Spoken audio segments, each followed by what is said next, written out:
നമസ്തേ. കഥകളതി സാഗരത്തിലേക്ക് സ്വാഗതം. ഇന്നത്തെ കഥ മുതലയും കോഴിയും. മുതല വെള്ളത്തിൽ ജീവിക്കുന്ന ഒരു ജീവി, വലിയ ജീവിയെ മറ്റു ജീവികളെയൊക്കെ പിടിച്ച് തിന്നിട്ടാണല്ലോ ജീവിക്കുന്നത്. കോഴിക്ക് സാധാരണയായിട്ട് കരയിൽ എന്തെങ്കിലുമൊക്കെ സാധനങ്ങൾ ഓരോ വീടിൻ്റെ പരിസരത്തിലൊക്കെ കൊത്തിപ്പറക്കി തിന്നും. അങ്ങനെ ജീവിക്കുന്നതാണ് കോഴി തൻ്റെ മക്കളെയൊക്കെ നോക്കും കേട്ടോ. കൊച്ചു മക്കളൊക്കെ വലുതായി വരെ ഇങ്ങനെ കൊത്തിപ്പറക്കിയിട്ട് കൊടുക്കും. വലുതായി തിന്നിരിക്കുമ്പോൾ കോഴി കുഞ്ഞുങ്ങൾക്ക് തന്നെത്താൻ ഏതാണ്ട് തീറ്റയുടെ സമയമായി തന്നെത്താനെ എടുക്കട്ടെ എന്ന് പറയുമ്പോൾ അപ്പം തള്ളക്കോഴിക്ക് തോന്നും, അമ്മ കോഴിക്ക് തോന്നും, നാളെ വിറ്റകൾ ഞാൻ ഈ ചിക്കി പറക്കിയിട്ട് കൊടുക്കണത് തിന്നാൻ വന്നിട്ടുണ്ടെങ്കിൽ ഞാൻ കുത്തി ഓടിക്കും. പറയാണ്ട് പാടില്ല. നാളെ തൊട്ട് നിങ്ങൾ തന്നെത്താനെ ഇര തേടി നടന്ന് പഠിച്ചോളണം. വളരെ പ്രസിദ്ധമായ ഒരു കവിയുടെ കടമ്മനിട്ട എന്ന് പറയുന്ന ഒരു കവിയുണ്ട്. ആ കവിയുടെ ഒരു കവിതയിൽ ഞാൻ വായിച്ചതായിട്ട് ഓർക്കുന്നുണ്ട്. ഈ അമ്മക്കോഴി കുട്ടികളോട് പറയാണ്, കൊത്തിപ്പറക്കി തിന്നാറായിട്ടുണ്ട്, അപ്പം നാളെ തൊട്ട് ഞാൻ നിങ്ങൾക്ക് കൊത്തിപ്പറക്കി തരുന്നില്ല, നിങ്ങൾ തന്നെത്താനെ തീറ്റ കണ്ടെത്തിക്കൊള്ളണം, തന്നെത്താനെ പിടിച്ച് തിന്നണം എന്ന് പറയാൻ വേണ്ടി പറഞ്ഞു കൊടുത്തത് അമ്മക്കോഴി കോഴി കുഞ്ഞുങ്ങളെ ഉപദേശിക്കുന്ന 2 വരികളുണ്ട്. നാളെ നിന്നെ ഞാൻ കൊത്തി മാറ്റുമ്പോൾ നാളെകൾ നിന്നെ കാത്തിരിക്കുന്നു.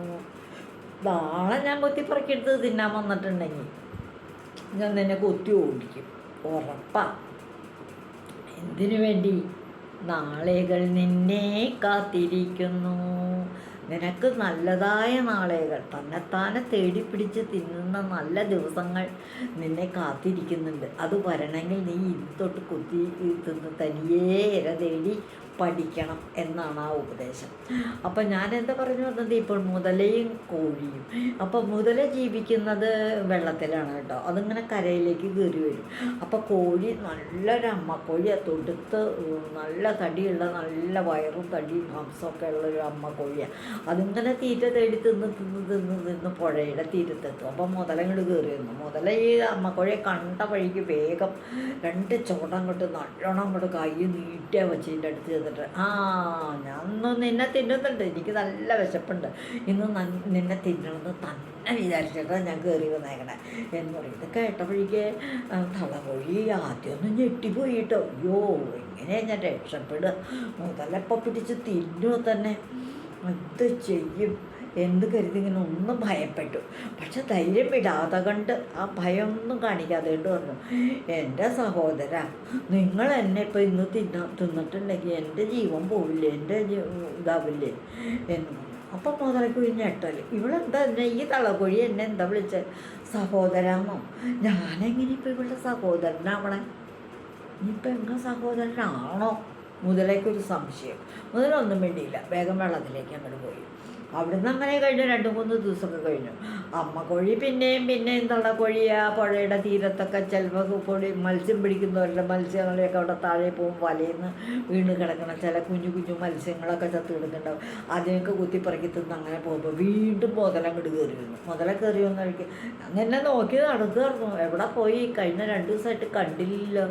ഇന്ന് ഞാൻ നിന്നെ തിന്നുന്നുണ്ട് കേട്ടോ, ഞാൻ ഇപ്പം തന്നെ തിന്നേ, ഇനി ബാക്കി വച്ചേക്കണേ ഇല്ല, എനിക്ക് നല്ല വിശപ്പുണ്ട്, ഇപ്പം എൻ്റെ ഭക്ഷണത്തിൻ്റെ സമയമാണ്, ഞാൻ നിന്നെ തിന്നാൻ പോവുക എന്ന് ഈ തള്ളക്കോഴിയോട് പറഞ്ഞു. തള്ളക്കോഴി വീണ്ടും ഞെട്ടി, എൻ്റെ സഹോദര, നിങ്ങൾക്ക് ഇന്ന് തന്നെ എന്നെ തിന്നണോ?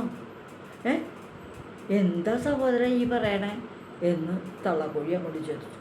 അപ്പം മുതൽ വീണ്ടും ഒന്നും കൂടെ ഞെട്ടി. ഇതെങ്ങനെയാണ് ഞാൻ ഈ തള്ളക്കോഴിയുടെ സഹോദരനായി പോയത്? അങ്ങനെയാണെങ്കിൽ ഞാനിവിടെ തിന്നാൻ പാടില്ലല്ലോ, ഞാൻ അവളുടെ സഹോദരനാണെങ്കിൽ തിന്നാൻ പാടില്ല, ഉപദ്രവിക്കാൻ പാടില്ല. സഹോദരനല്ലേ, സഹോദരിയെ സംരക്ഷിക്കേണ്ടവനാണ്. പക്ഷേ എങ്ങനെയാണ് ഞാൻ ഈ കോഴിയുടെ സഹോദരനായത്? അതാ ഞാനിപ്പോൾ ആലോചിക്കണേ എന്ന് കരുതി. അപ്പം അതുപോലെ തന്നെ വെള്ളത്തിൽ ജീവിക്കണ മറ്റൊരു ജീവിയുണ്ട്, ആമ കണ്ടു കഴിഞ്ഞാൽ, ആമയുടെ പേര് ബാമ്പി എന്നാണ്. ആ ബാമ്പിയാമയെ കണ്ടിട്ടൊന്ന് ചോദിക്കാം എന്ന് കരുതിയിട്ട് മുതല നീന്തി വേഗം ആമ കിടക്കുന്ന കടവിൽ പോയി എടുത്തു. അവിടെ ചെന്നിട്ട്, ബാമ്പി, ഞാനൊരു കാര്യം ചോദിക്കാൻ വന്നതാണെന്ന് തോന്നുന്നു. ചോദിക്കൂ, എന്താണ് എന്ന് ചോദിച്ചു. അപ്പോൾ പറഞ്ഞു, ഞാൻ ആ കോഴിയെ പിടിച്ച് തിന്നാനായിട്ട്, തള്ളക്കോഴിയെ പിടിച്ച് തിന്നാനായിട്ട് കരയിൽ ചെന്നപ്പോൾ എന്നോട് പറഞ്ഞു, സഹോദര എന്നെ തിന്നല്ലേ എന്ന് പറഞ്ഞു. എനിക്കൊരു കാര്യത്തിലെ സംശയം. എന്താ സംശയം എന്ന് ചോദിച്ചു. ഞാൻ എങ്ങനെയാണ് ആ തള്ളക്കോഴിയുടെ സഹോദരനായത്? എനിക്കത് മനസ്സിലായില്ലല്ലോ എന്ന് പറഞ്ഞു. അതെയോ, അതാണോ കാര്യം? അതെ. ഇതിനിപ്പോൾ ഒരു കാര്യം നിവർത്തിയുള്ളൂ. നമുക്ക് വേറെ മറ്റാരോടെങ്കിലും ചോദിക്കാം. ഞാനും വരാം, എനിക്കും അറിയില്ല, ഞാനും വരാം കൂടെ എന്ന് പറഞ്ഞ് ബാമ്പിയാമ്മയും മുതലയും കൂടി പോയി. നമുക്കപ്പോൾ അവിടെ തന്നെ സാമ്പി എന്ന് പറയണ മറ്റൊരു പൊന്മാനുണ്ട്. ആ സാമ്പി അവിടെ ചെന്നു. ആ പൊന്മാൻ എൻ്റെ അടുത്ത് ചെന്നിട്ട്, സാമ്പി, ഞാൻ നിന്നോട്, നീ വലിയ ബുദ്ധിയൊക്കെ ഉള്ള ആളല്ലേ, അതുകൊണ്ട് ഞാൻ നിന്നോടൊരു സംശയം ചോദിക്കാൻ വന്നതാന്ന് പറഞ്ഞു മുതല. അതെയോ, എന്നോട് സംശയം ചോദിക്കാനാണ്, എനിക്കറിയണതാണെങ്കിൽ ഞാൻ പറഞ്ഞുതരാം, എന്താണെന്ന് പറയുള്ളൂ.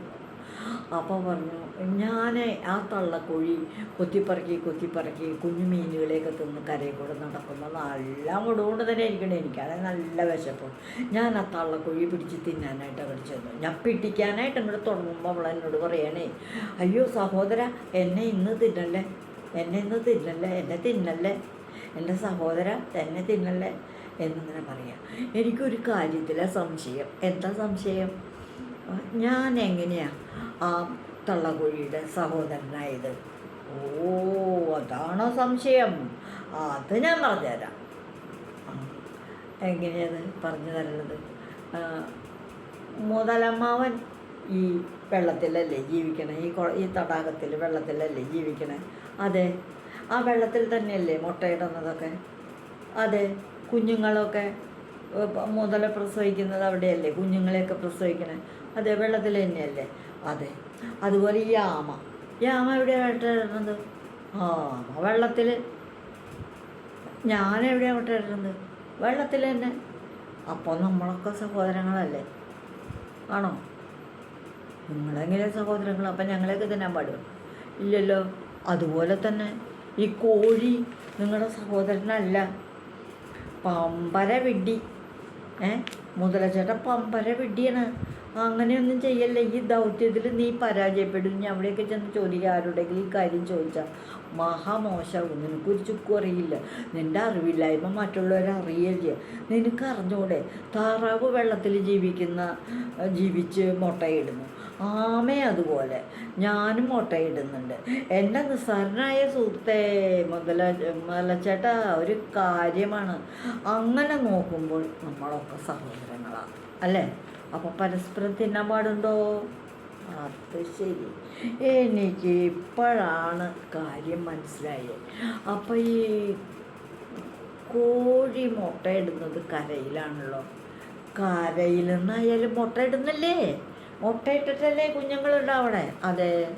അപ്പോൾ തള്ളക്കോഴിയുടെ സഹോദരൻ തന്നെയാണ് നിങ്ങൾ. നിങ്ങൾക്കും മക്കളുണ്ടാവണില്ലേ? ഞങ്ങൾക്കും ഒക്കെ മക്കളുണ്ട്. അപ്പം നമ്മൾ തമ്മിലൊക്കെ സഹോദരങ്ങളാണ്.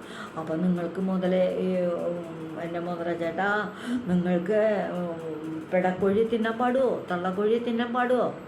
അത് ശരി, പാടില്ല അല്ലേ എന്ന് മുതലങ്ങനെ ചോദിച്ചു. വേഗം ആമയും താറാവും പൊന്മാനും ഒക്കെ കൂടെ സാധനങ്ങൾ ശരിവെച്ചു. മുതല കോഴിയുടെ സഹോദരൻ തന്നെയാണ് എന്നങ്ങോട്ട് തീരുമാനിച്ചു, ഉറപ്പിച്ചു കൊടുത്തു.